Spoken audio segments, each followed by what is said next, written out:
கர்த்தருடைய நாமம் மகிமைப்படுவதாக. நீதிமொழிகள் 3வது அதிகாரம் 5வது வசனத்தை வாச்சு நம்ம தியானிப்போம். நீதிமொழிகள் 3:5. உன் சுய புத்தியின் மேல் சாயாமல் உன் முழு இருதயத்தோடும் கர்த்தரில் நம்பிக்கையாயிருந்து.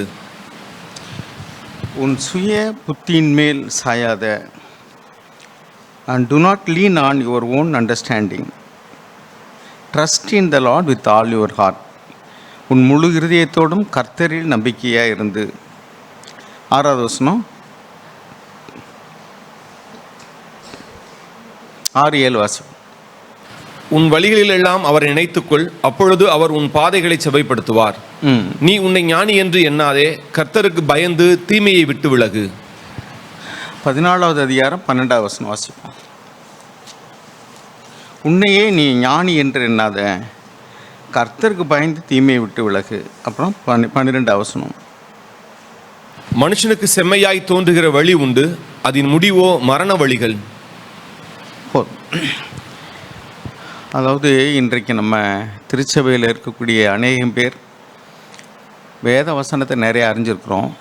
ஆனால் ஒரு தீர்மானம் எடுக்கும்போது தேவனுடைய வார்த்தைக்கு கீழ்ப்படிந்து நடக்கணும் அப்படிங்கிறது அநேகம் பேருக்கு புரியாத ஒரு காரியமாக தான் இருக்குது. அதாவது சபையில் வார்த்தையை கேட்குறது, பைபிள் படிக்கிறது, இதெல்லாம் ஒரு பகுதி. அதை அப்படியே வாழ்க்கையில் ப்ராக்டிஸ் பண்ணால் தான் அதுக்குரிய பலன் நமக்கு கிடைக்கும். ஆனால் அந்த நடைமுறை வாழ்க்கைன்னு வரும் பொழுது வேத வசனத்தை படித்தது தெரிஞ்சதெல்லாம் மூளை அறிவில் அப்படியே இருக்கே ஒழிய அது வாழ்க்கையில் கை கொள்வதற்கு நாம் அதை யூஸ் பண்ணுறதே இல்லை. தேவனுடைய வார்த்தை இப்படி சொல்லுகிறது அப்படின்னு தேவனுடைய வார்த்தைக்கு பயந்து, தேவனுக்கு பயந்து, அவருடைய வார்த்தை என்ன சொல்லுதோ அதுக்கு மீறி நான் எதையும் செய்யக்கூடாது அப்படிங்கிற முடிவு எடுத்தால் தான் அதனுடைய பலனை நம்ம ருசிக்க முடியும். இன்றைக்கி நிறைய பேருடைய வாழ்க்கை எப்படி இருக்குனாக்கும் வார்த்தைக்கும் வாழ்க்கைக்கும் சம்மந்தமே இல்லாமல் இருக்குது. வசனத்தை சொல்லுவாங்க, படிப்பாங்க, மனப்பாடம் அறிஞ்சிருப்பாங்க, ஜெபம் பண்ணுவாங்க, எல்லாம் பண்ணுவாங்க. ஆனால் வாழ்க்கையில் கை கொண்டு நடக்கணும்னு வரும் பொழுது அதெல்லாம் காற்றுல பறந்தது மாதிரி, இந்த காதில் வாங்கி இந்த காதில் விட்டுறது மாதிரி தான். அதனால் என்னென்னா அதுக்குரிய பலன் நமக்கு கிடைக்கல. அருமையானவர்களே, நம்முடைய வாழ்க்கையில் முக்கியமான தீர்மானங்கள் எடுக்கும்போது இங்கே என்ன எழுதியிருக்கு அப்படின்னாக்கும், to not lean on your own understanding. அதான் இங்கே எழுதியிருக்கு. மனுஷனுக்கு செம்மையாய் தோன்றுகிற வழி உண்டு அப்படின்னா, there is a way which seems right to a man, but it is the way of death. ஒரு மனிதனுக்கு பார்க்கறதுக்கு அதனுடைய அப்பியரன்ஸ், அதனுடைய தோற்றம் ரொம்ப நல்லா தெரியுது, நல்ல வழி இதுதான், நம்ம யோசனை நல்லதாக தெரியுது, நம்ம பார்க்குறது நல்லதாக தெரியுது, நம்முடைய புத்திக்கு நாம் அறிந்த மட்டுக்கும் இதுதான் சரி அப்படின்னு தோணுது. ஆனால் அதனுடைய வழி மரண வழி அப்படின்னு எழுதியிருக்கு. நிறைய பேருடைய வாழ்க்கையில் சமாதானம் இல்லை, குடும்பத்தில் சமாதானம் இல்லை, பிள்ளைகளுக்கும் பெற்றோர்களுக்கும் உறவு நல்லா இல்லை, கணவன் மனைவி உறவு நல்லா இல்லை, வேலை ஸ்தலத்தில் உறவுகள் நல்லா இல்லை. என்ன காரணம்? தேவனுக்கு பிரியமாக நடந்தால் சத்துருக்கள் கூட நமக்கு சமாதானமாகும்படி தேவன் செய்வார்னு எழுதியிருக்கு. என்ன காரணம் அப்படின்னா, நம்ம புத்தியை தான் சார்ந்து கொள்கிறோம். நமக்கு புத்தி எது சரின்னு தோணுது. சில நேரம் என்ன நினைக்கிறோம்னா அதுவே தேவ ஆவியானவருடைய நடத்தல் நினைக்கிறோம். முக்கியமான தீர்மானங்கள் எடுக்கும்போது உணர்ச்சிகளின் அடிப்படையிலையோ, பயத்தின் அடிப்படையிலையோ, அல்லது கவலையின் அடிப்படையிலையோ நம்ம தீர்மானம் எடுக்கவே கூடாது. நான் சில உதாரணங்கள் உங்களுக்கு சொல்ல விரும்புகிறேன். தேவனுடைய வார்த்தையை நம்ம முக்கியப்படுத்தாமல் நம்ம வாழ்ந்தோம்னு சொன்னால், சில நேரங்களில் தேவன் தன்னுடைய திட்டத்தை எப்படி நிறைவேற்றணும்னா அதுக்கு தக்கன அவங்கள டிசிப்ளின் பண்ணி நடத்துவார். உதாரணத்துக்கு அந்த யோனா தீர்க்கதரிசியினுடைய வாழ்க்கையில் பார்க்குறோம். அவர் தேவன் சொன்னதை விட்டுட்டு அவர் தர்சீஸுக்கு கப்பல் ஏறினார். நினிவேக்கு போனால் அவர் தர்சீஸுக்கு போனார். ஆனாலும் தேவன் அந்த நினிவே பட்டணத்தாருக்கு மேலே இறக்கமாக இருந்தபடினால இவரை எப்படி அங்கே கொண்டு போகணுங்கிறதுக்காக ஒரு புயலை வர பண்ணி அதில் அவரை தூக்கி கடலில் போட்டு அங்கே ஒரு மீனை ஆயத்தம் பண்ணி இப்படியெல்லாம் செய்தார். அதே மாதிரி ஒரு சிலருடைய வாழ்க்கையில் பார்க்குறேன், நம்ம தேவனுடைய வார்த்தை தான் எனக்கு முக்கியம். பைபிள் எழுதியிருக்கு, என் வார்த்தைக்கு நடுங்குகிறவனையே நோக்கி பார்ப்பேன். தேவனுடைய வார்த்தை கனம் பண்ணோம்னா என்னை கனம் பண்ணுகிறவர்களே நான் கனம் பண்ணுவேன். அநேக நேரங்களில் நம்ம தேவனை கனம் பண்ணுறதில்லை. நம்ம புத்தியை சார்ந்து கொள்ளும்போது நாம் தேவனை கனவீனம் பண்ணுகிறோம், அவருடைய வார்த்தையை அசட்டை பண்ணுகிறோம். கொஞ்சம் யோசிச்சு பார்ப்போம். நம்முடைய வாழ்க்கையை நம்ம யோசிச்சு பாருங்கள். நம்முடைய தேவனுடைய வார்த்தையை கணம் பண்ணும்போது அதனுடைய முடிவு என்ன இருந்துச்சு. அதாவது முதல்ல பார்க்கும்போது அந்த வழி வந்து பிராட்வே கிடையாது. சொல்கிறார், ஆண்டவரே சொல்கிறாரு, குறுகலான வழி. நம்ம வந்து மத்திய எழுதின சுவிசேஷத்தில் 7வது வழியில் வாசிக்கிறோம், 7வது அதிகாரத்தில் 13வது வசனம் நினைக்கிறேன், அதை வாசிங்க. 7:13. இடுக்கமான வாசல் வழியாய் உட்பிரவேசியுங்கள், கேட்டுக்கு போகிற வாசல் விரிவும் வழி விசாலமுமாய் இருக்கிறது, அதன் வழியாய் பிரவேசிக்கிறவர்கள் அநேகர். பாருங்க, அந்த கேட்டுக்கு போகிற வாசல் அப்படின்னா முடிவு கேடான காரியம் நடக்க போகுது அப்படின்னா அது முடிவு. அது இப்போ நமக்கு தெரியாது. அதுக்கு போகிற வழி ஒன்று இருக்குது. அந்த வழியை இப்போ பார்க்குறோம், அது ரொம்ப விசாலமாக இருக்குது, பார்க்குறதுக்கு நல்லா அட்ராக்டிவாக இருக்குது. அதுதான் ஒரு மனிதனுக்கு நலமாய் தோன்றுகிற ஒரு வழி. அது வந்து என்னுடைய புத்திக்கு, என்னுடைய கண்ணுக்கு, என்னுடைய செவிக்கு அது நல்லா தெரியுது. வெரி குட் அப்படின்ட்டு நீ அந்த வழியில் போனீங்கன்னா உன்னுடைய முடிவு வந்து மரணம்னா சாவு இல்லை, சரீரப்பிரகாரமான சாவு இல்லை. சரீரப்பிரகாரமான சாவும் சில நேரம் நடந்திருக்கு. ஆனால் தேவன் அப்படி தான் அந்த காரியத்தை நடத்தணும்னா செய்வார். உதாரணத்துக்கு வந்து நீங்கள் மத்திய எழுதின இதில் ஆதியாமத்தில் பாருங்களேன், அது எல்லாருக்கும் அப்படி நடக்கிறது இல்லை. ஆதியாமத்தில் பாருங்கள், 12வது அதிகாரத்தில்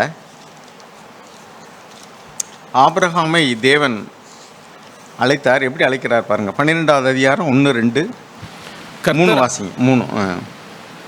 கர்த்தர் ஆபிராமை நோக்கி, நீ உன் தேசத்தையும் உன் இனத்தையும் உன் தகப்பனுடைய வீட்டையும் விட்டு புறப்பட்டு. பாருங்கள், இங்கே என்ன எழுதியிருக்கு. தேவன் ஆபிரகாமுக்கு சொல்கிறார். இன்றைக்கி நிறைய திருமணங்களில் ஆபிரகாமுக்கு உண்டான ஆசீர்வாதம் உனக்கு உண்டா இருப்பதான்னு சொல்லுவாங்க.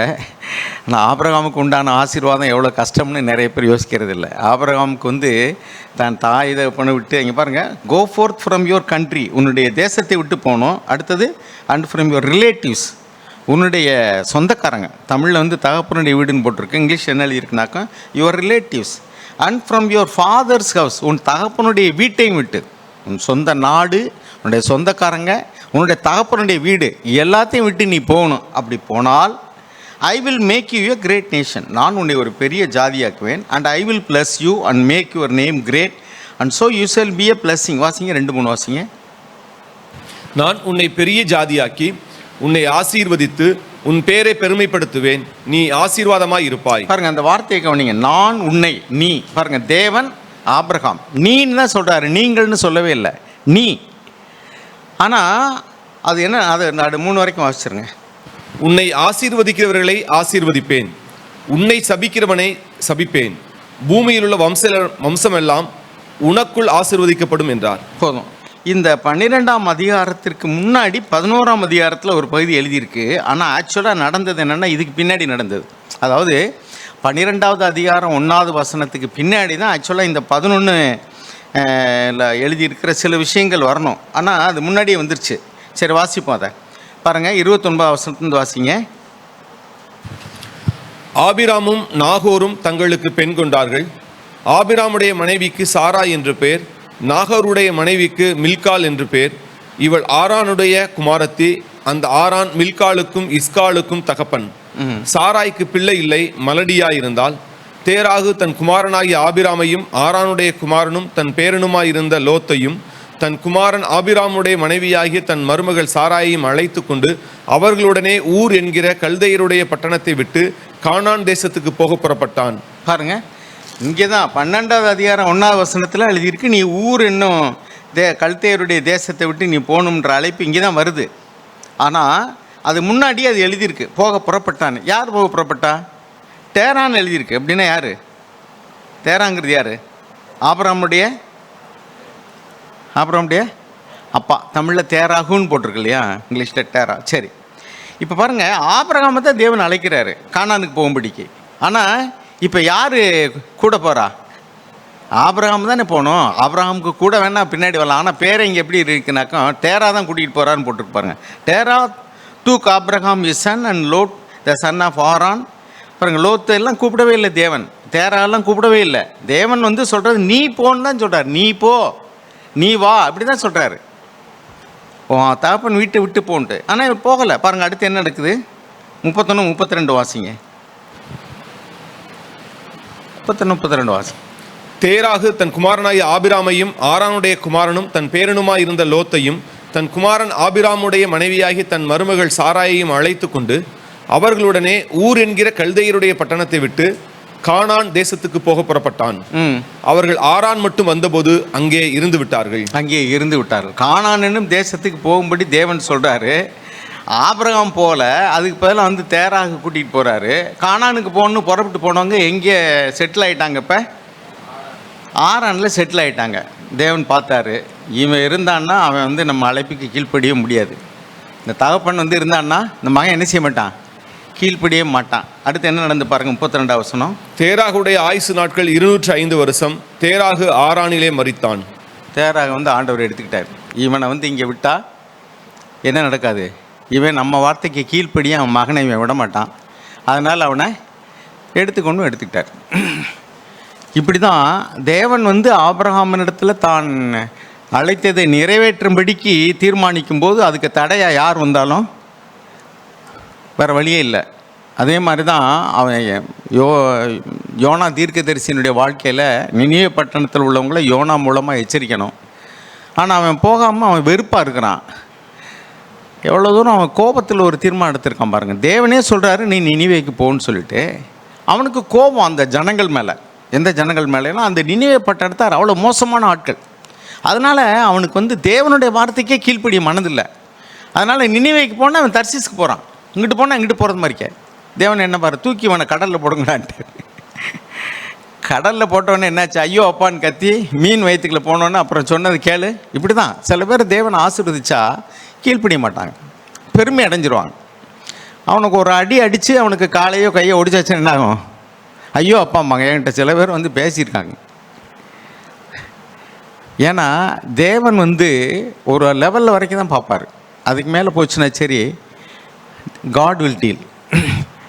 தேவனுடைய வார்த்தைக்கு கீழ்ப்படியலை, மனுஷருடைய ஆலோசனை கீழ்ப்படியலை, என்னுடைய புத்தி என்னுடைய அறிவு என்ன சொல்லுதோ அதை தான் நான் கேட்பேன். I can. இந்த கிறிஸ்துவ வாழ்க்கை என்ன தெரியுமா?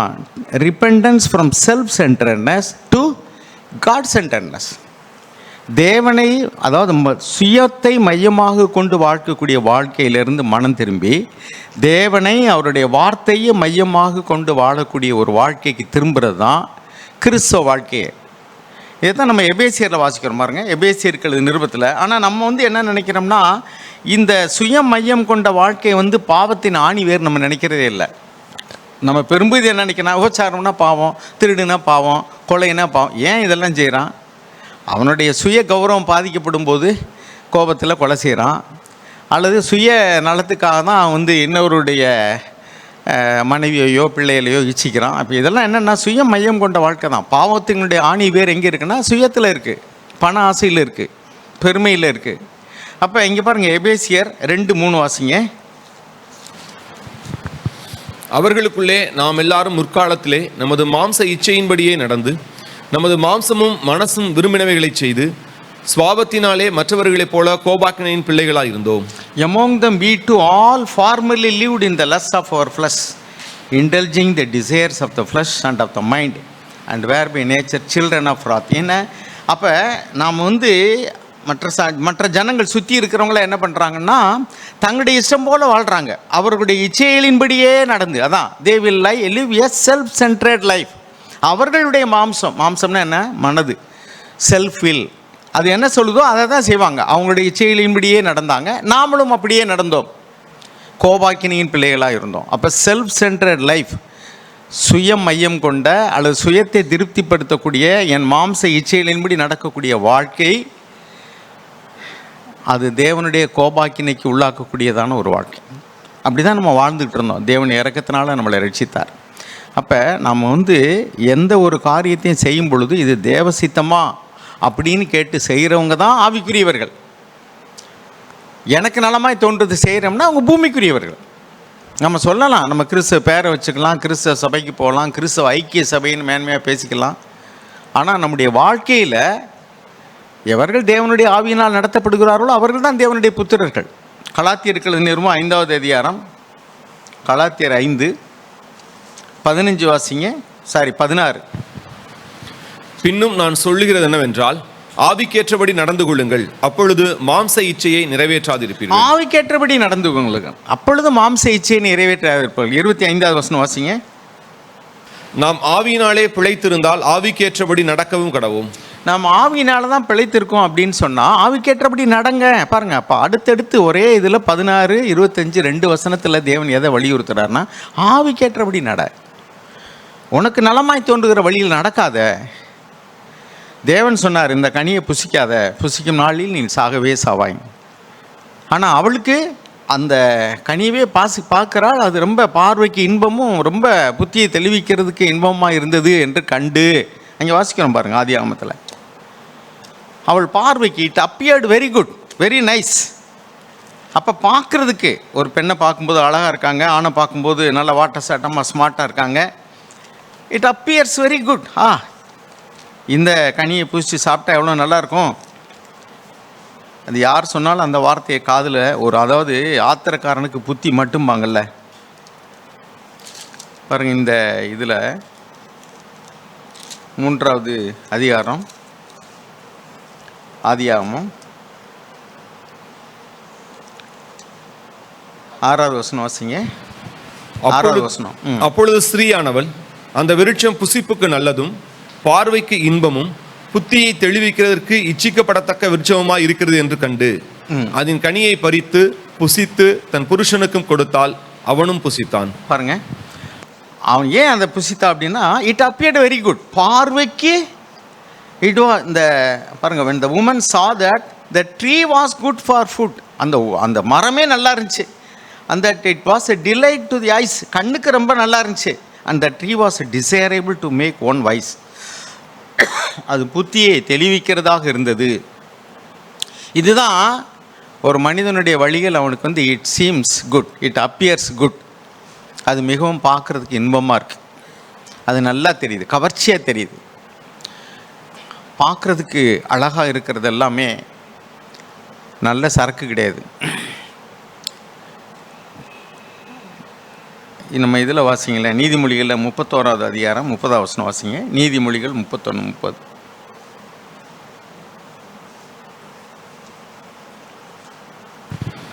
நீதிமொழிகள் 31:30.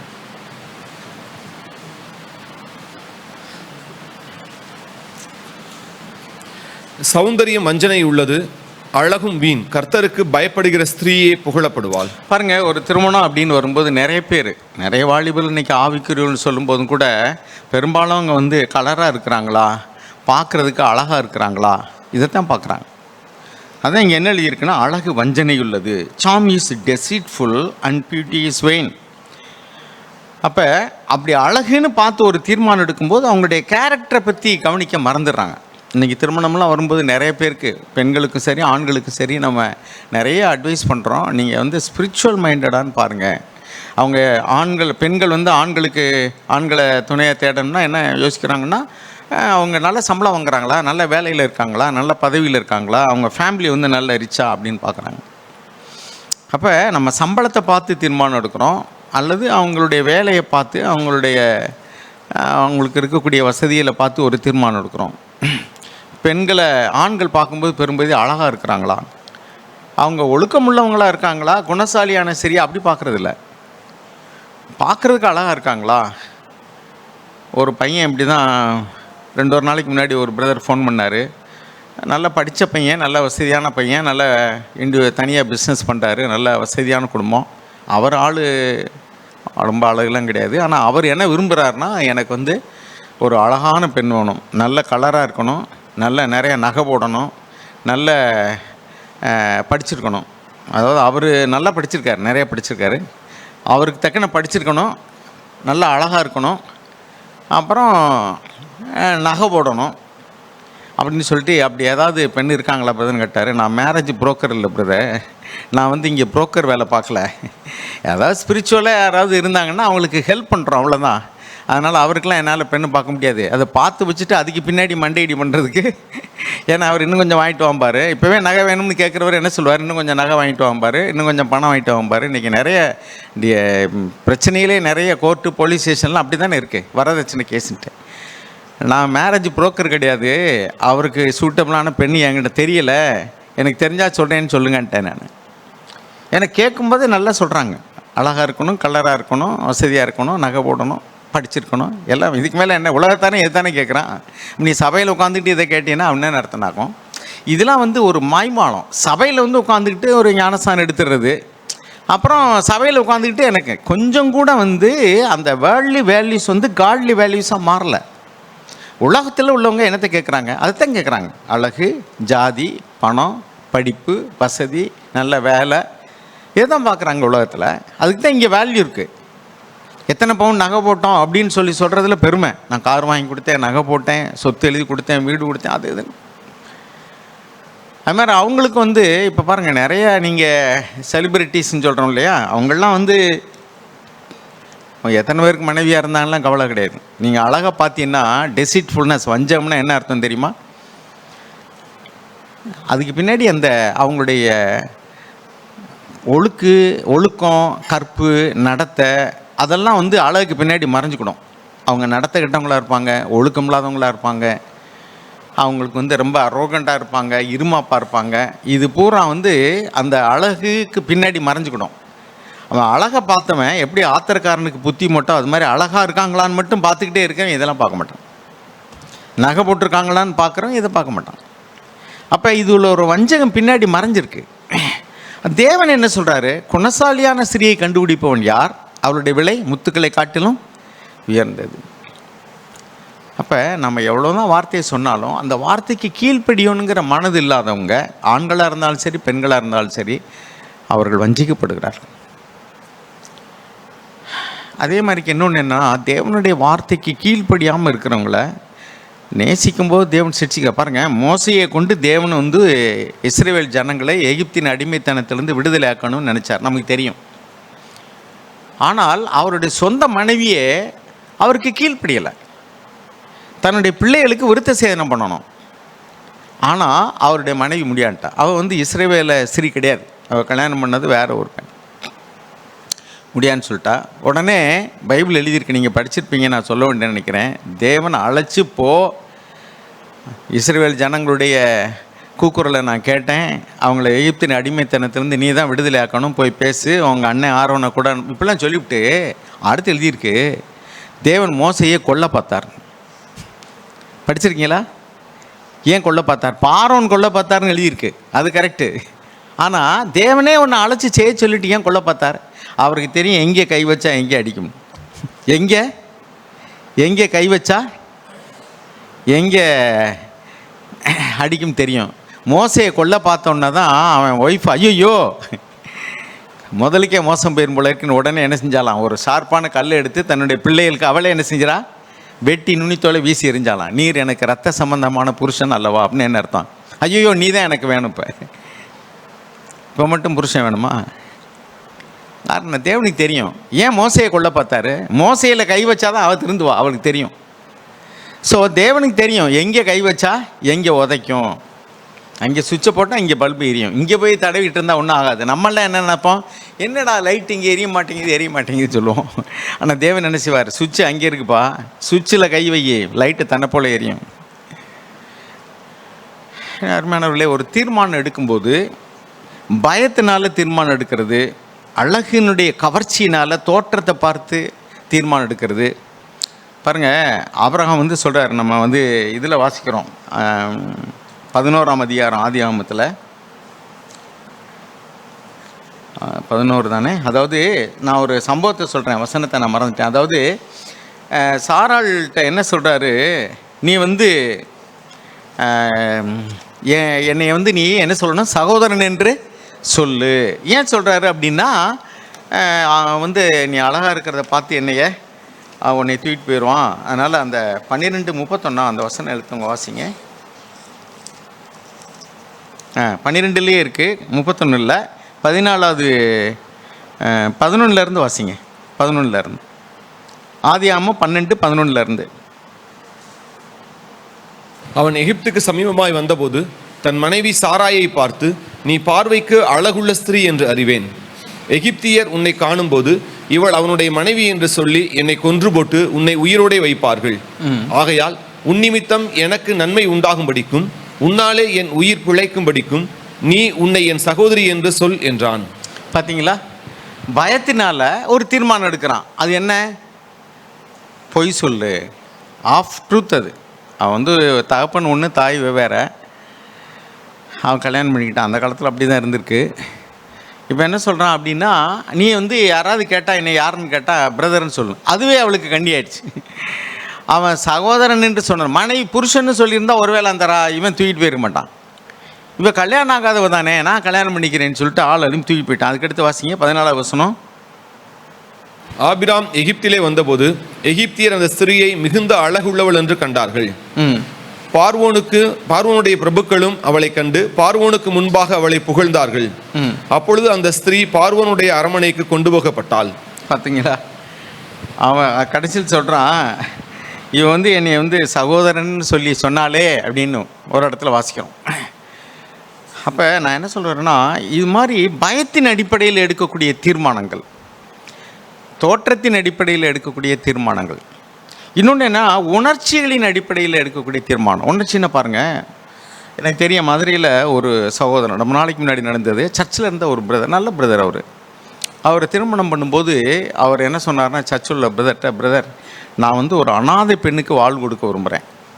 அதனால் எனக்கு வந்து அனாதை ஆசிரமத்தில் அல்லது அனாதையில் இருக்கக்கூடியவங்க யாராவது ரட்சிக்கப்பட்டிருந்தா எனக்கு ஒரு பெண்ணை பாருங்கள் அப்படின்னு சொன்னார். பைபிளில் அப்படி எழுதியிருக்கா? It is human sympathy. மனுஷியமாக நம்மளாம் வந்து ஏழைகளாக இருக்கிறவங்களாம் நல்லவங்களாக இருப்பாங்க, பணக்காரங்களாக இருக்கிறவங்களாம் மோசமாக இருப்பாங்க, படித்தவங்களாம் பெருமையாக இருப்பாங்க, படிக்காதவங்களாம் தாழ்மையாக இருப்பாங்க, இப்படி சொல்ல முடியுமா? எல்லா இடத்துலையுமே தேவனுடைய பார்வையில் நல்லவங்களும் இருப்பாங்க, கெட்டவங்களும் இருப்பாங்க. ஆபிரகாம் பெரிய சீமானாக இருந்தார், அவர் தேவனுக்கு நண்பன் என்று சொல்லப்பட்டார். அப்போ பணக்காரனாக இருக்கிறவங்க எல்லாருமே மோசம் அப்படின்னு சொல்ல முடியாது, ஏழையில் இருக்கிறவங்க எல்லாருமே நல்லவங்களாம் சொல்ல முடியாது. பாருங்கள், இப்படி சொன்னார். கடைசியில் வந்து அந்த பிரதர் அதே மாதிரிக்கே ஒரு அனாதை ஆசிரமத்தில் தாய் தேப்பன் இல்லாத ஒரு, அவருடைய மனதில் என்ன எண்ணம்னா, ஒரு தாய் தேப்பன் இல்லாத ஒரு அனாதையாக இருக்கக்கூடிய ஒரு பெண்ணாக இருந்தால் அவள் வந்து அடங்கி எனக்கு கீழ்ப்படிவாள், அவள் எனக்கு நன்றி உள்ளவளாக இருப்பா, நான் இப்படி ஒருத்தி வாழ்வு கொடுத்தனேன்னு சொல்லிட்டு ஒரு கொஞ்சம் வசதியான பையன்தான். பட்டு கல்யாணம் பண்ணி கல்யாண மேடையில் உட்காந்துருக்கும்போது அது கால் மேலே கால் போட்டு உட்காந்துருந்துச்சான். எல்லாருக்கும் பார்க்குறவங்களுக்கு ஷாக், என்னடா அது. அதுக்கு பின்னாடி அவரை டாமினேட் பண்ண ஆரம்பிச்சிருச்சு. அது கல்யாணம் பண்ண முன்னாடி, ஐயோ ஏன்டா நான் இப்படி எடுத்தேன் அப்படின்னு சொல்லிட்டு. அதாவது மனுஷிகமான ஒரு இரக்கம். அதே மாதிரிக்கு நம்ம உதவி செய்யும் போதும் பார்த்திங்கன்னா சில பேர் வந்து ஒன்றுமே இல்லாத மாதிரி நடிப்பாங்க. நான் நிறைய ஏமாந்துருக்கேன் இந்த மாதிரி உதவி செய்கிறதுல. ஈவன் சர்ச்சிலேருந்து உதவி செய்கிறதுல கூட உதவி செஞ்சுட்டு, ஐயோ ரொம்ப வசதி இல்லை, அவங்களுக்கு வேலை இல்லை, அவங்களுக்கு வந்து மருத்துவத்துக்கு வசதி இல்லை அப்படின்லாம் நினச்சி உதவி செஞ்ச பின்னாடி, அதுக்கு பின்னாடி அவங்கள்ட்ட பேசும்போது பார்த்தா அவங்க ஏகப்பட்ட சொத்து உள்ளவங்களாக இருக்காங்க. நிலமாக கிடக்குது, நகையாக இருக்குது, பணமாக இருக்குது. ஒரு சிலர் சொல்கிறாங்க, நான் இத்தனை லட்சம் இவருக்கு கொடுத்தேன், இங்கே இவ்வளவு நகை இருக்குது, இவ்வளவு இடம் இருக்குது. இல்லை, நான் தான் பைத்தியக்காரனாக இருக்கேன், அவங்களோட நான் தான் ஏழை உண்மையிலேயே. ஏன்னா அவங்க வீட்டில் நிறைய அவங்களுக்கு நகை இருக்குது, பணம் இருக்குது. பார்க்கும்போது பார்த்திங்கன்னா தோற்றத்தின்படி பார்த்தா அப்படியே ரொம்ப தரித்திரல் போல் இருப்பாங்க. ஏதாவது வியாதி வரும், வைத்தியம் பார்க்க மாட்டாங்க, கேட்டால் காசு இல்லைன்ற மாதிரி இருப்பாங்க. பார்த்துக்கிடுவோம். நான் நிறைய ஏமாந்திருக்கேன் இது மாதிரி, உண்மையிலே சொல்கிறேன். நான் ஐம் அன்வைஸ். எப்படின்னா ஹியூமன் சிம்பதி, மனுஷியமான ஒரு இறக்கம். அவங்கள பார்க்கும்போது ஐயோ பாவம் ஏழையாக இருக்கிறாங்களே அப்படின்னு நினச்சி நம்ம இறங்குவோம். அதான் வேதத்தில் சொல்லியிருக்கு, நீ உன்னுடைய சுய புத்தியை சார்ந்து கொள்ளாத, நீ உதவி செய்யணும்னாலும் தேவன்கிட்ட போ. சார் கிடைக்க நேற்று முந்தானால் ஒரு இங்கிலீஷ் டிவோஷனில் வாச்சேன். அவர் ஏமாந்திருக்கேங்கிறார். அவர் அங்கே என்னென்னா, கடன் கேட்டு நான் கொடுத்துருக்கேன். ஏன்னா பைபிளில் என்ன எழுதியிருக்கு வசனம், அந்த வசனத்தையும் கூட நம்ம பேலன்ஸ்டாக பார்க்கணும், ஒரு வசனத்தை மட்டும் பிடிச்சிட்டு போகக்கூடாது. என்ன சொன்னார்னா, கேட்குற எவனுக்கும் கொடுன்னு எழுதியிருக்கு. சர்ச்சுக்கு வந்தவங்க ஒரு சிலர் வந்து கடன் கேட்டாங்க, நான் கொடுத்தேன்.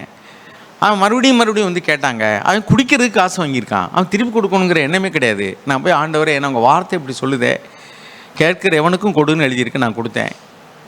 ஏன்னா குடியாரனாக இருக்கிறான், திரும்ப கேட்டுக்கிட்டே இருக்கிறான், கொடுக்குற எண்ணமா இல்லையே, இது எப்படின்னு கேட்கும்போது தேவன் சொன்னாராம், நீ சம்பாதிச்சது வானம் பூமி யாருடையது, பூமியும் அதன் நிறைவும் கர்த்தருடையது. அப்போ நீ வச்சுருக்கிற பணம் எல்லாம் என்னுடையது நினச்சிருந்தா நீ என்னைய கேட்டிருப்ப, நீ ஏன் முடிவு எடுத்துட்ட, பாவம்.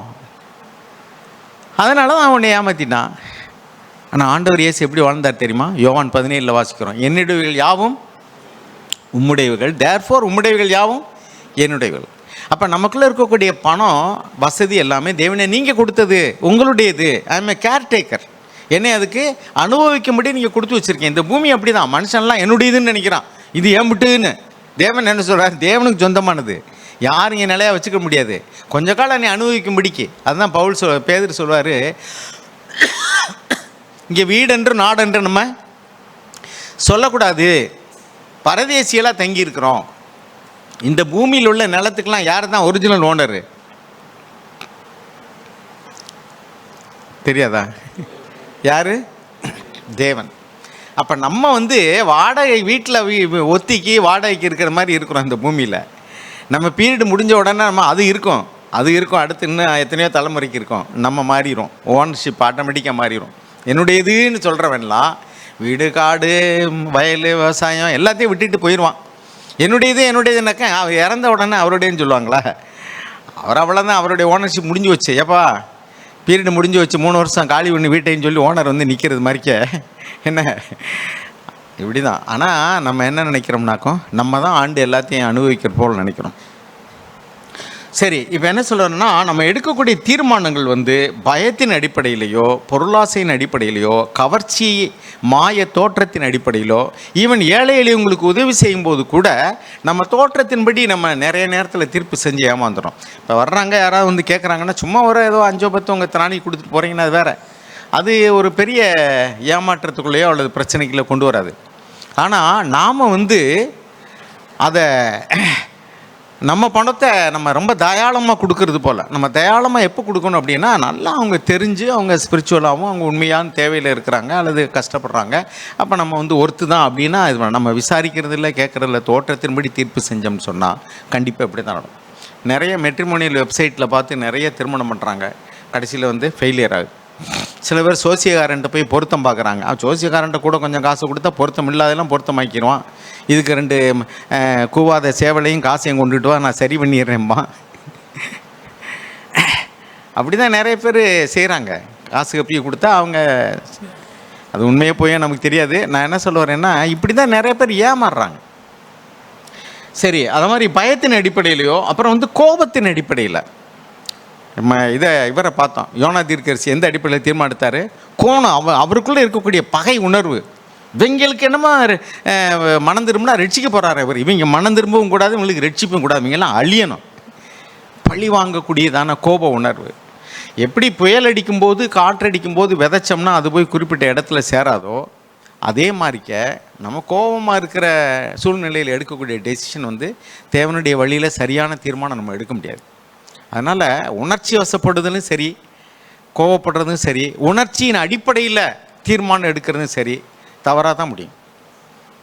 ஆத்திரக்காரனுக்கு புத்தி மட்டும். தேவனுடைய வார்த்தைக்கு கீழ்ப்படுகிறவருக்கு தான் தேவன் பரிசுத்த ஆவியை தருவார். நம்ம கலாத்தியர் 5:16 25 வாச்சோம், ஆவி கேட்டபடி நடந்து கொள்ளுங்க, ஆவியிலே ஜீவிங்க அப்படின்லாம். ரோமர் 8:14 வாசிக்கணும், தேவனுடைய புத்திரர் யாருன்னா எவர்கள் தேவனுடைய ஆவியினால் நடத்தப்படுகிறார்கள் அவர்கள் தான் புத்திரன்னு சொல்கிறோம். இந்த ஆவியை எப்போ தேவன் கொடுக்குறாரு? அப்போஸ்தலர் 5:32 எழுதியிருக்கேன். என்ன எழுதியிருக்கு? வாசிங்க.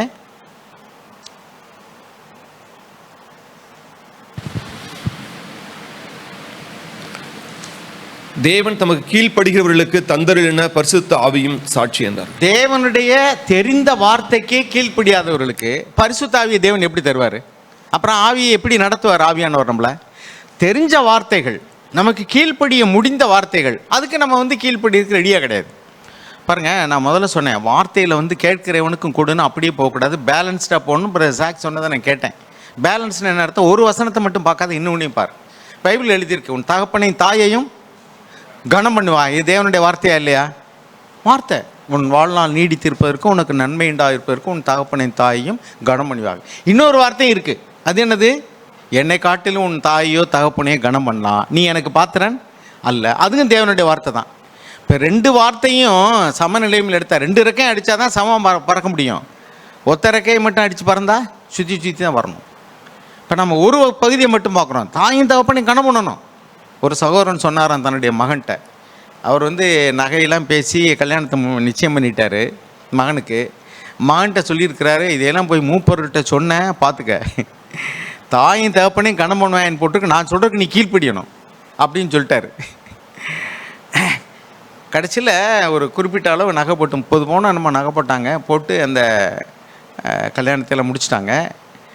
நாங்கள் எங்களுக்கு அப்போ கிடைச்ச வெளிச்சத்தின்படி நகை போட்டு கல்யாணம்னா போக மாட்டோம். அதுவும் கேட்டே நகை வாங்கியிருக்காங்க டவுரியாக, நாங்கள் வரலைன்னு சொல்லிட்டோம்.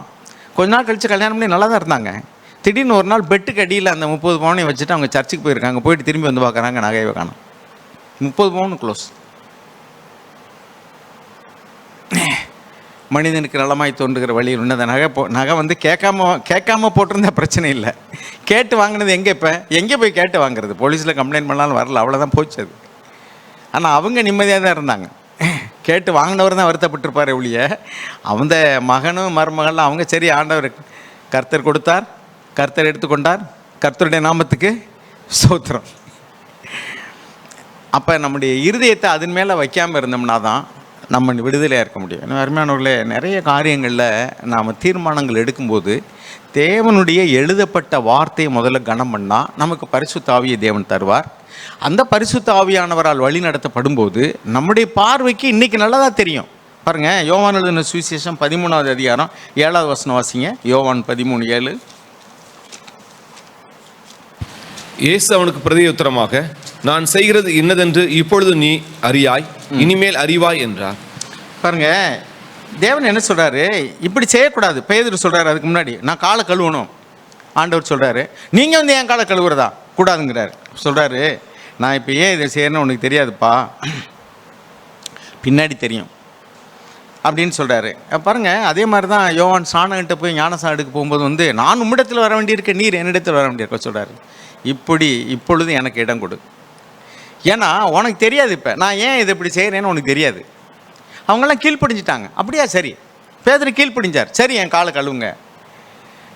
அவங்க இப்போ தெரிஞ்சு கீழ்ப்படியாங்களா? இல்லை. அவரே சொல்லிட்டார், இப்போ உனக்கு விளங்காது, பின்னாடி விளங்கும்.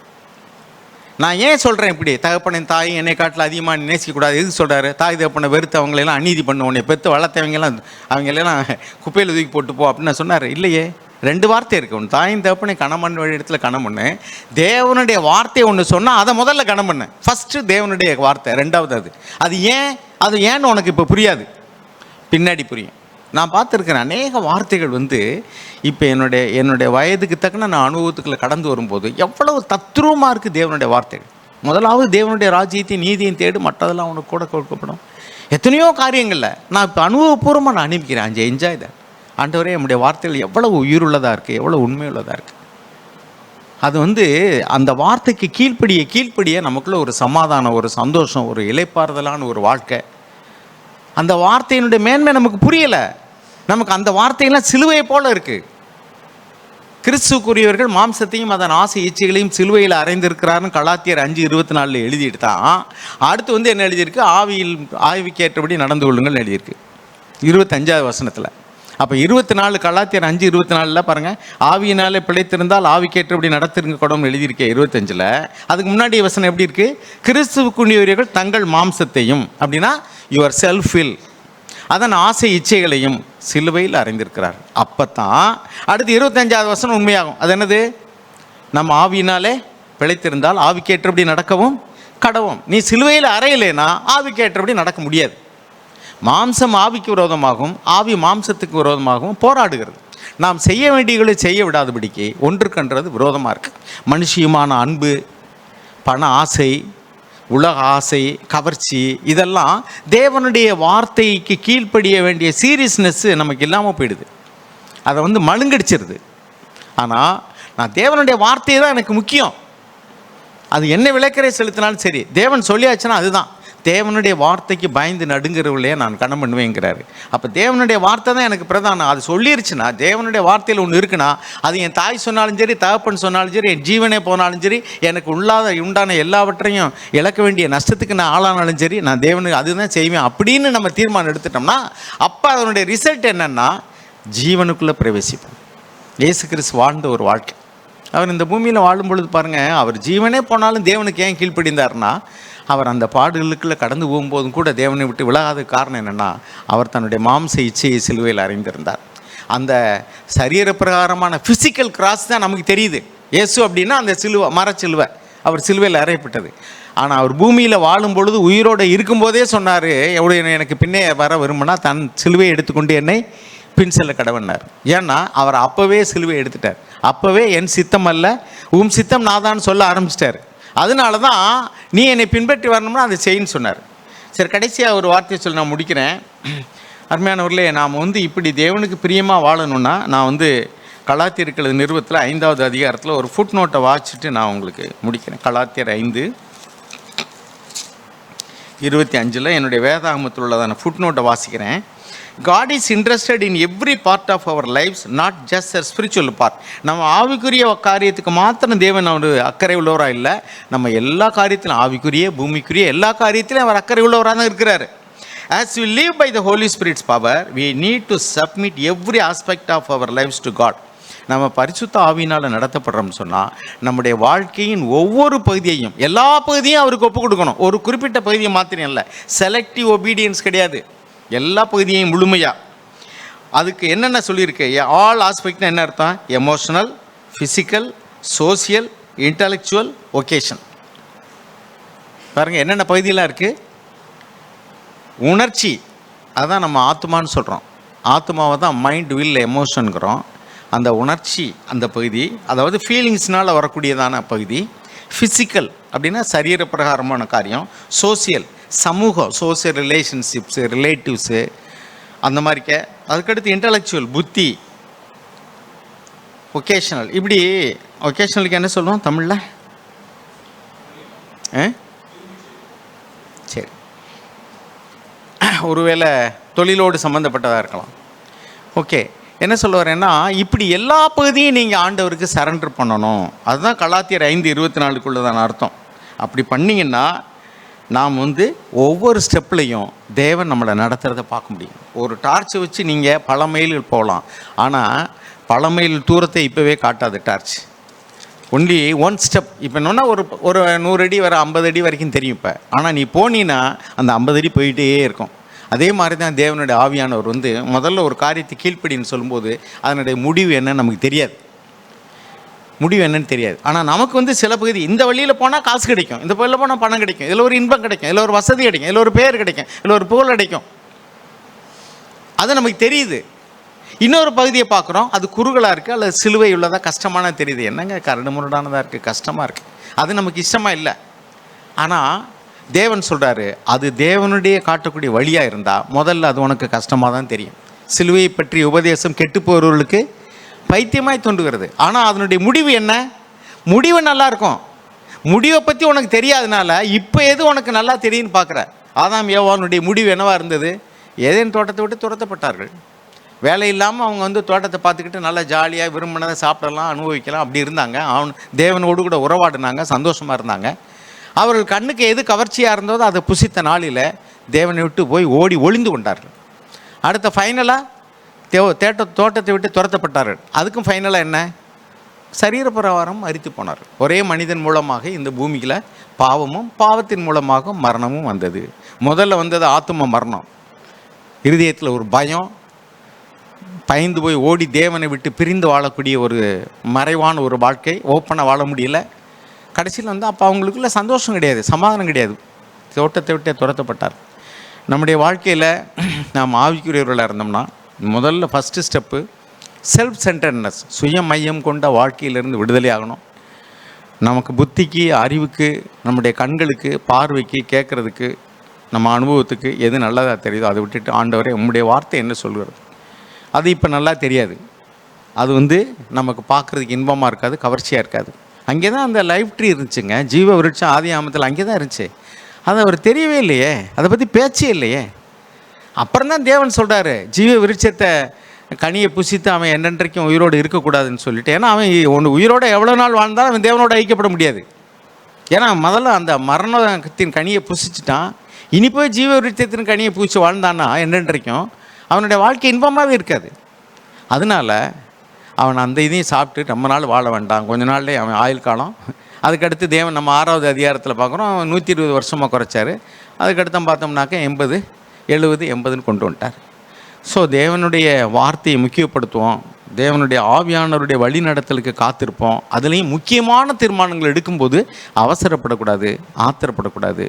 ரொம்ப நிதானமாக ஜெபம் பண்ணி தேவனுடைய வழி நடத்தலுக்காக காத்திருக்கணும். அப்படி காத்திருக்கும்போது எனக்கு நலமாய் தோன்றுகிறதையெல்லாம் சிலுவையில் வச்சுட்டு, கிறிஸ்துக்குரியவர்கள் மாம்சத்தையும் அதன் ஆசை இச்சைகளையும், அப்படின்னா மாம்சம்னா என்னுடைய செல்ஃப் வில், அதையெல்லாம் சிலுவையில் அரைஞ்சிட்டணும். ஆண்டவரே என் சித்தம் அல்ல உம் சித்தம் நான் தான் அப்படின்னு போனோம்னா அதனுடைய முடிவு சந்தோஷமாக இருக்கும். கர்த்தர் நம் கண்களை திறந்தருள்வாராங்க. இதை நம்ம ப்ராக்டிக்கல் லைஃப்பில் கடைப்பிடிக்கணும். ஆமீன். செல்ஃப் சென்டர்ட் லைஃப்பில் இருந்து காட் சென்டர்ட் லைஃபுக்கு நாம் வரணும், நாம் நகரணும் என்று ஒரு செய்தியை கேட்டோம். சகோதரர் இந்த செய்தியை பகிர்ந்து கொண்டிருக்கும் போதே சொல்கிறீங்க, அது வருத்தப்படுகிற அங்கலாய்க்கிற ஒரு காரியம் என்னென்னா, இது நமக்கு வெறும் செய்தியாகவோ வெறும் வார்த்தையாகவோ அமைந்து விடுகிறது. அது வாழ்க்கையாக இன்னும் நம்மில் பலருக்கு ஆகவில்லை என்பது தான். சகோதரர் பேசி கொண்டிருக்கும் போது எனக்கு கிடைத்த ஒரு உணர்வு என்ன அப்படின்னா, இந்த வார்த்தையை நாம் ஏன் நம்முடைய வாழ்க்கையில் முக்கியப்படுத்தணும்? அப்படி இந்த வார்த்தையில் அப்படி என்ன தான் இருக்குது அப்படின்னா, நாம் இந்த உலகத்தில் வாழ்ந்துட்டு இருக்கும்போது நமக்கு ஏதாவது கொஞ்சம் முடியாமல் போச்சுன்னா, நாம் ஏன் முடியாமல் போனோம், ஏன் இப்படி கஷ்டப்படுறோம், ஏன் இப்படி வியாதியில் ஆல்மோஸ்ட் நம்ம மரிப்பதற்கு ஏதுவாக இருக்கிறோமேன்னு நம்ம நினைக்கும்போது, நாம் காசை பார்க்காம என்ன செய்வோம் அப்படின்னா, யார் இருக்கிறதுலையே மிகப்பெரிய நல்ல கன்சல்டன்ட் யார், அவர் என்ன சொல்வார் நான் பிழைத்து கொள்வதற்குன்னு சொல்லி காசை கொடுத்தாவது கொட்டி கொடுத்தாவது நம்ம என்ன செய்வோம் அப்படின்னா, அவர் சொல்கிற அந்த ஒரு வார்த்தை, அவர் பண்ணக்கூடிய அந்த டயக்னோசிஸ் அது முக்கியம் நினைப்போம். ஆனால் அவரையும் உண்டாக்கி இந்த அண்ட சராசரத்தை உண்டாக்கிய தேவாதி தேவன் மனுஷனுக்கு சொல்லி ஒரு வார்த்தையை எழுதி வச்சுக்கிறாரு. ஆனால் மனுஷன் அதை கண்டுக்கிறதே கிடையாது. காரணம் என்னென்னா, நான் சகோதரர் சொன்னாங்க, அது அவருக்கு மிஞ்சி நம்ம பேச முடியாது. ஏன்னா எனக்கு மேலே பிரதருக்கு வந்து 15 வருஷம், அதனால் கண்டிப்பாக என்னை விட பிரதருக்கு வந்து அனுபவத்தில் அவங்க பேசுகிறாங்க. அதனால் அந்த அனுபவத்தை நான் இப்போ அடையலை. இருந்தாலும் நான் தேவனோடு உறவாடி செஞ்சரிச்சதுலேருந்து நான் பார்க்குறது என்னென்னா, செல்ஃப் சென்டர்ட் லைஃப்னு சொன்னது மாதிரி சுயமாக ஒரு மனுஷன் முயற்சி செஞ்சு நான் இதை மேற்கொண்டுருவேன்னு சொல்கிற காலம் வரைக்கும் அவன் தோற்பான். நான் கண்டது என்னென்னா, எப்பொழுதெல்லாம் நான் ஒரு காரியத்தை செஞ்சுட்டு இதை நான் செய்யலை, தேவரீர் எனக்குள்ளிருந்து இதை செய்ய வைத்தீர் என்பதை நான் உணரணும், அப்போ தான் நான் வந்து ஆவியரானவரால் நடத்தப்படுறேன். நான் சொல்லுவேன் ஒவ்வொரு தடவையும், இட் இஸ் நாட் மீ, இது நான் செய்யலை ஆண்டவரே, நான் இப்படி பேசாமல் நின்று இருக்க மாட்டேன். நான் என் வாயினால் ஏதாவது ஒன்று பேசி நான் கலகத்தை உண்டு பண்ணியிருப்பேன். ஆனால் இன்றைக்கி வந்து இப்படி நடந்திருக்குன்னா அது நான் இல்லை. இப்படி நான் அடிக்கடி எனக்குள்ளே நடக்கிறத நான் பார்த்துட்டு ஆண்டவர் சொல்லுவேன், ஆண்டவரே நேற்று ஃபுல்லாக நீங்கள் என்னை பார்த்துக்கிட்டீங்களா, அதுக்காக உங்களுக்கு நன்றி. இந்த ராத்திரி ஃபுல்லாக கூட, அதாவது ஒரு நிலத்தில் வந்துட்டு நல்ல விதைகள் விதைத்திருக்க சாத்தான் வந்து கெட்ட விதைகளை விதைக்கிறது போல், ராத்திரி நான் படுக்க போய் தூங்கி எழுந்திருக்கிறதுக்குள்ளே எனக்குள்ளே தேவையில்லாத விதைகளை விதைக்கிற அந்த சாத்தானுக்கு கூட கட்டுப்பாடு பண்ணி, no no no my son is sleeping, don't do that அப்படின்னு சொல்லுகிற அந்த தெய்வத்தோடு உறவாடி உறவாடி உறவாடி நம்ம பார்த்தோம்னா, ஆண்டவரே இந்த கெட்ட கனவுகள் வராமல் தடுத்தது நான் இல்லை, நீங்கள், நம்ம நன்றி சொல்லுவோம். இப்படி நம்முடைய வாழ்க்கையில் நம்மை சார்ந்து வாழ்வதனால ஒரு புண்ணியமும் இல்லை அப்படிங்கிறத தேவனை சார்ந்து கொஞ்சம் வாழ்ந்து பார்த்தா தான் தெரியும். இல்லாட்டி நாம் வந்து என்ன செய்வோம் அப்படின்னா, வெறுமனே மனுஷீகமாக வந்து முயற்சிச்சு பார்ப்போம், முடிஞ்சு போகணுன்னா. அதுக்கு தான் நான் சொன்னேன் அப்போவே, இது எப்படி இருக்கும் அப்படின்னா, இயேசு ஆண்டவர் என்ன செஞ்சார் அப்படின்னா, சாமத்தில் அவர் வந்து நடந்து வராரு, கடல் மேலே நடந்து வராரு. அவரோட அந்த கூட இருந்த பேதுருவோட கூட இருந்த சீஷர்கள்லாம் பார்க்குறாங்க, இயேசு அப்படி நடந்து வர பார்த்துட்டு அப்படியே ரொம்ப பயப்படுறாங்க. அந்த சமயத்தில் பேதுரு சொல்றாரு, ஆண்டவரே நடந்து வருவது நீரானால் நானும் நடந்து வர எனக்கு உத்தரவிடும் சொல்கிறாரு. சரி நடந்து வான்னு சொல்கிறாரு. நான் இப்படி கற்பனை பண்ணி பார்த்தேன், பேதுரு சொல்கிற கேளு, வேண்டாம் வேண்டாம் சொல்கிற கேளு, நீ பாட்டுக்கு அவர் சொல்கிறாங்கிறக்காக நடந்து போயிடாத, சொல்கிற கேளு. இப்போ யார் சொல்கிறது? இப்போ ஆண்டவர். இப்போ நடந்து போகிறதா நடந்து போகக்கூடாதா அப்படின்னா இங்கே உள்ளவங்கெல்லாம் என்ன சொல்லியிருப்பாங்க? நான் அப்படி நினச்சேன், வேண்டாம் பேதுரு வேண்டாம் சொல்கிற கேளு, அவர் வந்துடட்டும், நீ போகாத. ஆனால் பேதுரு போகிறாப்புல. கொஞ்ச தூரம் போகிறாரு. இவர் பேதுரு என்ன செஞ்சுறாரு? உள்ளே மூழ்கிறார். இப்போ இங்கே உள்ளவங்களாம் என்ன சொன்னாங்கன்னா, நான் அப்போயே சொன்னேன்ல உண்ட, நான் தான் சொன்னேன்ல, கேட்டால் தானே. இப்படி பேசுகிற ஆட்கள் இருக்கவே செய்கிறாங்க. ஆனால் ஆண்டவர் சொன்னார் என்று எதையும் இழப்பதற்கு துணிந்து ஒரு வாழ்க்கை வாழணும். நான் இப்போ ரீசெண்டாக கண்டுபிடிச்சது என்னென்னா, சகோதரர் சொன்னது மாதிரி நாம் இங்கேருந்து ஜெருசலேமுக்கு போகிறதுக்கு இப்போவே வழி காமிக்க மாட்டார். கொஞ்சம் போல் கொஞ்சம் போல் கொஞ்சம் போல் கொஞ்சம் போல் நான் அதை செஞ்சு முடித்த உடனே இதை எப்படி செஞ்சேன்னு எனக்கே தெரியாது. எப்படி ஆண்டவர் நான் இவ்வளோ பெரிய காரியத்தை நான் செஞ்சேன் அப்படின்னா, that's my power, not yours. அது உன்னுடைய வெள்ளமை அல்ல, உன்னுடைய பலன் அல்ல, நான் தான் செஞ்சேன், உனக்குள்ளேருந்து நான் செஞ்சதே நான் தான். ஆமாம் கண்டிப்பாக நான் இதை வாய்ப்பே இல்லை, நான் செஞ்சுருக்கவே முடியாது அப்படின்லாம் நம்ம சொல்லுவோம். இப்படி நான் ஒவ்வொரு சமயமும் நம்முடைய வாழ்க்கையில் ஆவியானவரை நடத்துகிறார், அவருடைய பலத்தினால நான் செய்கிறேன்னு சொல்லி அவரை நான் மைமைப்படுத்தி வாழும்போது மாத்திரம் நாம் எதையுமே சார்ந்திருக்க முடியாது. எனக்கு பிரதர் சொல்கிறது ஞாபகம் இருக்குது. கொசு அடிக்க போகிறா இருந்தால் கூட என்ன செய்வேன்? ஆண்டவரே இந்த கொசுவை இடத்துல ஒப்படைங்கள். என்ன பிரதர் ஓவரா இல்லையா? அவங்க எதையும் செய்கிறதுக்கு ஒரு அளவு வேண்டாமா அப்படி சொல்லுவோம். ஆனால் உண்மை என்னென்னா, கொசு அடிக்க போனால் கூட அந்த கொசுவை நம்ம ஆண்டவரே இந்த கொசுவை என்னிடத்துல ஒப்படைங்க அப்படி சொல்லணும். நீங்கள் சொல்லாமல் வேகமாக அடித்து பாருங்கள், நம்மளை தான் நம்ம அடிச்சுக்கிறோமே ஒழிய கொசுவை அடிக்க முடியல. நான் அதுக்கப்புறம் சரி நமக்கு முன்னாடி ஓடுறவங்க ஓடுறாங்க, நம்மளும் ஓடி பார்ப்போம் அப்படின்னு சொல்லி, ஆண்டவரே நான் இந்த கொசுவை அடிக்க உதவி, இது பார்க்குறதுக்கு என்ன ஒரு அளவு இல்லையா நீங்கள் செய்கிறதுக்கெலாம் அப்படின்னு தோணும். ஆனால் நான் செஞ்சு பார்க்குறேன். எப்படி? ஆண்டவரே இப்போ இந்த கொசுவை அடிச்சுட்டு எனக்கு உதவி செய்யுங்க, ஏன்னா இந்த கை எனக்கு இந்த பக்கத்தை அடிக்க முடியலை, அவர் எட்டாது. உடனே ஆண்டவரை சொல்லுங்கள், ஆண்டவரே இந்த கொசுவை நான் அடிக்க முடியாது, அடித்தா நீங்கள் தான் அடிக்கணும் ப்ளீஸ் அப்படின்னு சொல்லி அடிப்பேன். அந்த கொசு அது மாட்டிக்கிறோம். இப்போ நீங்கள் யாரை சார்ந்து நம்ம செய்கிறோம்? ஒரு சின்ன கொசு கூட நம்ம ஆண்டவரை சார்ந்திருக்க வேண்டியிருக்க, நம்ம பெரிய காரியத்தை எப்படி செய்ய முடியும்னு சொல்லி அதை யோசிக்க கூட முடியலன்னு சொல்லி பவுல் சொன்னார் இல்லையா? அப்படி யோசிக்க கூட நமக்கு அப்படி தோணக்கூடாது. இதெல்லாம் என்னால் இதெல்லாம் இப்போ பெரிய கொசு, இது ஒன்றும் இல்லைப்பா அப்படி சொல்லக்கூடாது. கொசுவை கூட நம்ம அடிக்க முடியாது, அதுதான் உண்மை. எனவே நாம் ஒரு தீர்மானம் பண்ணுவோம். ஆண்டவரே உம்முடைய சொந்த குமாரனாகிய இயேசுவே இந்த பூமியில் அவருக்கு நம்ம ஒன்றுமே தெரியாது போல, நான் சுயமாய் ஒன்றையும் செய்வதும் இல்லை, நான் சுயமாய் ஒன்றையும் பேசுகிறதும் இல்லை, நான் பேசுவதெல்லாம் என் பிதா எனக்கு சொல்லி அதையே பேசுகிறேன்னு சொன்னார்னா என்னையா இதெல்லாம் கேட்குறதுக்கு முடியுமா? அப்படின்னா அவர் அதாவது கையும் மையமாக பிடிபட்ட ஸ்திரீயை முன்னாடி கொண்டாந்து நிப்பாட்டுறாங்க. விபச்சாரத்தில் பிடிபட்ட ஸ்திரீயை. இவங்களுக்கெல்லாம் அந்த நியாயப்பிரமாணமும் அந்த வேதமும் தெரிவதற்கு முன்னாடி 12 வயசுலேயே இவர் ஒரு பெரிய வேத பாரகராக அறிஞராக இருந்தவர். ஆனால் எனக்கு என்னமோ ஒன்றும் தெரியாத மாதிரி அவர் பாட்டுக்கு நிற்கிறார். அப்போ நான் என்ன கற்றுக்கிட்டேன் அப்படின்னா, what the printed Bible டெல்ஸ் is not enough. எனக்கு வேத அறிவு இருக்கலாம், but that is not enough. I would like to have a direct connection with my father. நான் என்னுடைய பிதாவாகிய தேவனோட நேரடி தொடர்பு ஒன்று வச்சுக்கிற விரும்புகிறேன் அப்படின்னு சொல்லிட்டு அந்த மனிதர்களுக்கு முன்னாடி தன்னுடைய வேத அறிவை காண்பிக்க விரும்பவில்லை, நான் என் பிதாவோடு உள்ள தொடர்பை காண்பிக்க விரும்புகிறேன்னு சொல்லி அவர் காத்திருந்தார். நான் அதெல்லாம் யோசிச்சு பார்ப்பேன். இதெல்லாம் நமக்கு எதை காண்பிக்குதுன்னா, என்னுடைய யோவான் எழுதின சுவிசேஷம் 17ஆம் அதிகாரத்தில் அப்படி எழுதியிருக்கும்.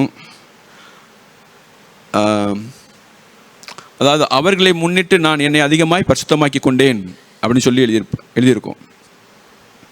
இதை பார்த்த நான் என்னைத்தானே பரிசுத்தமாக்கி கொண்டேன்னு எழுதியிருக்கோம். இந்த மாதிரி ஆண்டவராக இயேசு கிறிஸ்து தான் வார்த்தையே அவர் தான். தீர்க்க தரிசனங்கள் எல்லாம் என்னை குறித்து தான் எழுதியிருக்கிறது அப்படிலாம் சொல்கிறாரு. ஆனால் அவரே என்ன சொல்கிறாருன்னா, ஒரு சூழ்நிலையில் தன்னுடைய வேத அறிவை அவர் வெளிப்படுத்தவே இல்லை, பேசாமல் இருக்கிறார். அப்படின்னா நான் வாய் பொத்தி நிற்கணும், வாய் பொத்தி நிற்கணும். யாரை போல் அப்படின்னா, யோபு பிதட்டி கொண்டே இருப்பாப்புல. ஆனால் இந்த அண்ட சராசரத்தை உண்டாக்கிய தேவாதி தேவனை தன் கண்களினாலே தரிசித்த உடனே, ஆண்டவரே நான் வாய் பொத்திக் கொள்கிறேன், நான் புழுதியிலே என்னுடைய முகம் கூப்புற விழுகிறேன், நீர் பேசும். நான் அப்படி இது எப்படி வரும், இது எப்படி கிடைக்குது அப்படின்னா, அதாவது தேவனுடைய வார்த்தை தான் எல்லாம், அதுக்கு மிஞ்சினது ஒன்றுமே இல்லை. அதே சமயத்தில் அந்த வார்த்தை சில சமயங்களில் நமக்கு இடறுவதற்கு ஏதுவான கல்லாகவும் இருக்க முடியும். எப்போ அப்படின்னா, சில சமயங்களில் குதர்க்கமாக வாசிப்போம். அப்படி வாசித்தோம்னா அந்த அந்த நம்மளை வழிநடத்த வேண்டிய இதே கல், இதே வார்த்தை நாம் இடறி போவதற்கான வார்த்தையாகவும் இருக்க முடியும். எனவே தேவன் அண்ட சராசரத்தை உண்டாக்கியவர், அவருக்கு மிஞ்சின அறிவு யார்ட்டையுமே இல்லை. அப்பேற்பட்ட ஒரு தேவாதி தேவன் ஒரு புஸ்தகத்தை எழுதி திஸ் இஸ் ஃபார் யூ அப்படின்னு சொல்லியிருந்தார்னா நம்ம என்ன செஞ்சுருக்கணும் நேரம்? நான் இப்போ ஒரு ஆட்டிடியூடு எனக்கு வந்து ஆண்டவர் டெவலப் பண்ணுறார். எப்படின்னா, காலையில் நீ கேட்பா இல்லை அந்த ஒரு செய்தி, நீ அதில் ஏதாவது ஒரு செய்தி உனக்குன்னு பேசியிருந்தா அதை அன்னைக்கு வாழ்ந்துடணும். ஒரு மாதம் இல்லை, அன்னைக்கு ஃபுல்லாக அந்த செய்தியை நினைவு வச்சு அதை வாழ்ந்துடணும். ஓகே. எனவே அன்பானவர்களே, நாம் பேசிக்கொண்டே போகலாம். ஆனால் தேவன் ஒன்றை நமக்கு இன்றைக்கு ஊர்ஜிதமாய் நமக்கு ஒன்றை சொல்ல விரும்புகிறார். Do not lean on you. Do not lean on your own understanding. சொந்த புத்தியின் மேல் சாய்ந்திராதே, உணர்ச்சியில் சாய்ந்திராதே, புத்தியில் சாய்ந்திராதே. முழுக்க நம்முடைய வாழ்க்கை எதன் மேலே கட்டப்படணும் அப்படின்னா, இந்த வேதாகமத்தின் பேரில் தான் கட்டப்படணும். இப்படியும் எழுதியிருக்கிறதே என்பதை நாம் நினைவில் வச்சுக்கிறணும். அப்போ நம்முடைய வாழ்க்கை எப்படி மாறும்னா, நான் சில சமயங்களில் கேட்பேன் ஆண்டவர்கிட்ட, அது எப்படி ஆண்டவரே நீங்கள் வேண்டிக் கொள்வதற்கும் நினைப்பதற்கும் மேலாக உங்களால் எப்படி செய்ய முடியும் அப்படின்னா, செய்ய முடியும். எப்படி அப்படின்னா, நீங்கள் அதை வாட்ச் பாருங்கள் தெரியும். நம்ம ஒன்றுக்கும் ஆகாதவர்கள் என்று சொல்லியிருப்போம், ஒன்றை வச்சு தான் நான் எல்லாத்தையும் செய்ய போகிறேன் அப்படின்னு ஆண்டவர் பேசுவார். அது எவ்வளவு நமக்கு சந்தோஷமாகவும் அது நம்மளுக்கு உற்சாகமாக இருக்கும்னா, நீங்கள் இதை ருசிச்சிட்டோம்னா சும்மா வீம்புக்காக இதை ஒன்று செய்யணும்னு தேவையில்லை, நாமளாகவே அதை செய்வோம். அது உங்களுக்குள்ளேயும் நடக்கும், எனக்குள்ளேயும் நடக்கும். ஆமென்.